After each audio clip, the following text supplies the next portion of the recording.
Lapérouse spent the next 8 days in Monterrey, California, at the edge of the Spanish Empire, among the Franciscan missionaries and missions and the disappearing California native peoples interacting with said missions and missionaries. Despite official policy to keep others away from Spanish possessions, France and Spain were friendly at this time, and Lapérouse was welcomed into the area. The hacienda of Governor Fages was opened to the weary travelers. Much like at Latua Bay, the men sprung into action and collected samples, made observations and maps, wrote down vocabularies of the native Esalen people near the mission, as well as reprovisioned the ship, which the Spanish aided them in. Lapérouse was shown the Presidio, overlooking the bay, as well as the mission San Carlos Borromeo de Carmelo on the Carmel River. Father Fermín Francisco de Lasuen had taken over from Junipero Serra, who had died 2 years prior, but the zeal to baptize and force the labor from the native population, among the violence, sexual assault, reduction, starvation, suppression of language, etc., remained an overriding impulse. An impulse with a long history that didn't go unremarked by Lapérouse, as he was paraded through the grounds past the Esalen who were given double rations that didn't hide their own weary souls. It was very much the opposite of what Sebastian Vizcaíno saw as he passed and charted and named Monterrey back in 1603. Quote, "The Indians are of a good stature and a fair complexion, the women being somewhat less in size than the men, and of a pleasing countenance." End quote. Lapérouse felt now that the friars saw their forced laborers as, quote, "too much a child, too much a slave, too little a man." End quote.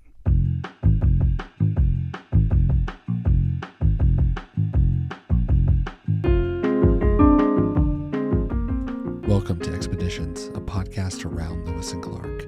We explore the history and historiography of the expedition, one day at a time. We are everywhere at Expeditions Pod, social media, Patreon if you want to support the show, and at our website. You are currently in mile marker 2, episode Bahia de Los Pinos.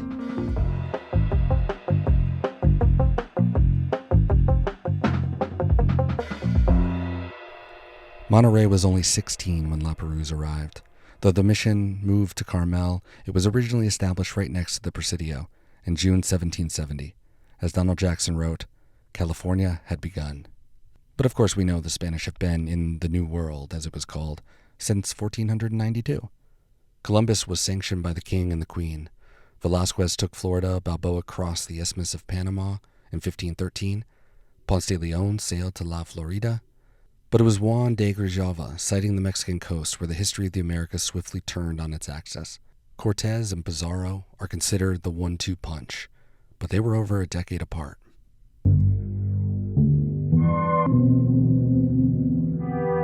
In between that time, Pineda sailed around the entire Gulf of Mexico, sighting the Mississippi. Espinosa sailed the west coast of Panama and Costa Rica. Davila explored Nicaragua. The San Miguel de Guadalupe colony in South Carolina came and went. The most famous incursion was 1527, Panfilo Narvaez's doomed expedition into Florida. In the end, 4 people out of 600. Alvar Núñez Cabaza de Vaca. The most famous incursion was in 1527, Panfilo Narvaez's doomed expedition into Florida. In the end, only 4 people out of 600. Alvar Núñez Cabaza de Vaca, Alfonso del Castillo Maldonado, Andres Dorantes de Carenza, and Dorantes' enslaved Moor, Estevancio, emerged from the wreckage 9 years later, in 1536. As if to prove that it couldn't happen twice, Hernando de Soto landed in Florida in 1539 with 600 men, though by the time they returned 3 years later in Mexico, they had half the number. We'll visit de Soto's route as we cross it in the future.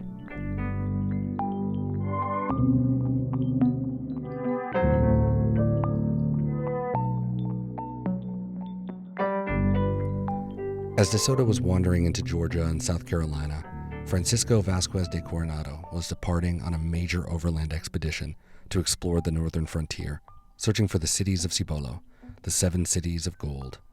Along with Coronado, Viceroy Antonio de Mendoza also sent Roy Lopez de Villalobos to the Philippines and Juan Rodriguez Cabrillo up the coast of California. Coronado, in between making war with the native Pueblo people, traveled through the states of Arizona, New Mexico, the Texas Panhandle, Oklahoma, and finally ending up in Kansas. Hernando de Alarcón sailed up the Gulf of California to provision Coronado, along the coast before he headed back east. He would, on this journey, sail up the Colorado River as far as Yuma. And he wasn't alone. Melchor Diaz was dispatched down the Gila River to the confluence with Coronado, but was informed that he had missed the rendezvous with Alarcón. And Garcia Lopez de Cardenas traveled north and stood at the south rim of the Grand Canyon. Of course, Coronado never found Cibola, nor Quivira, a wealthy people that he'd been told about from a native informant, the Turk, who was probably leading them to his people, the Wichita, the Pawnee, it's unclear, or hoping that they would get lost on the plains and he could disappear. It's believed that he stopped in central Kansas, at Lyons. A missionary, Juan de Padilla, was killed here the following year and is considered the first martyr in the United States. An enormous cross is erected outside of Lyons, which you can visit today, if that's your thing.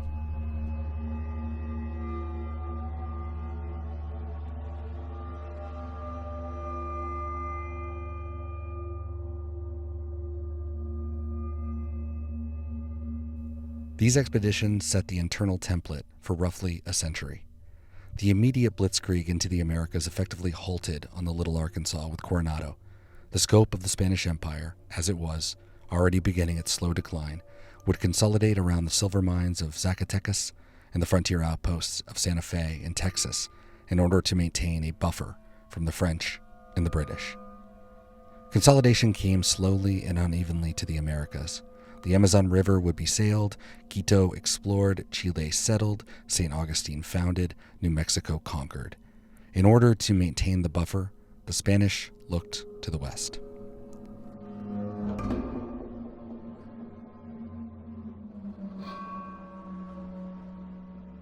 To go back a couple of decades, after consolidating power in Mexico, Francisco de Ulloa proved that the island of California was a myth. This would be confirmed by Alarcón, though it would continue to appear on maps for centuries.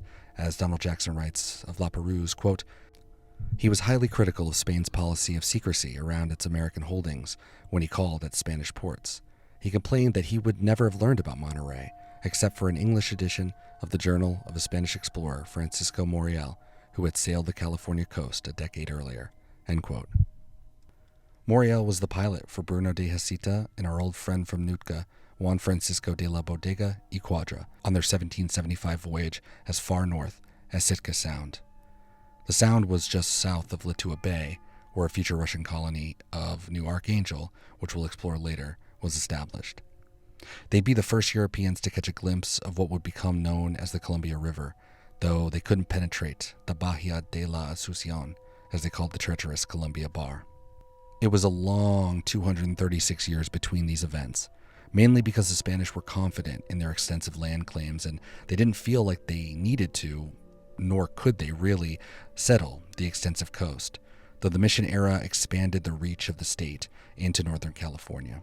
Heceta and Quandra's voyage north was the same impulse that led Dominguez and Escalante during their expedition out in 1776 that mapped the old Spanish trail across the Four Corners area.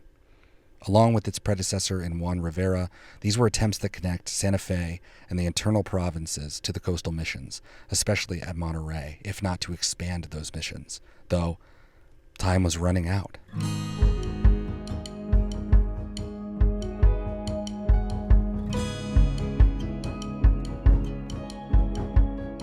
Occupy and fortify San Diego and Monterrey for God and King of Spain, Carlos III demanded in 1768. Gaspar de Portola, the governor of the Californias, that is Alta and Baja, marched from Loreto to San Diego, with the infamous friars Juan Crespi and Junipero Serra, picking up the ruthless Pedro Fages, among others, along the way. They would travel as far as San Francisco before turning back and stopping at a wooden cross that Crespi and Serra had planted near Pintos Point.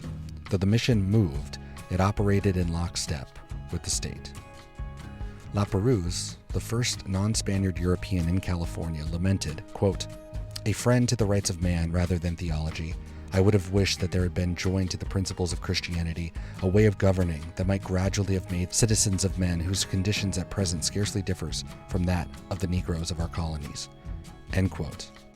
Would it not be possible, he continued, quote, for ardent zeal and extreme patience to demonstrate to a few families the advantages of a society founded on the right of the people, to establish among them the possession of property so attractive to men, and by this new order of things to engage everyone to cultivate his fields to the best of his ability, or to direct his efforts to some other employment." End quote.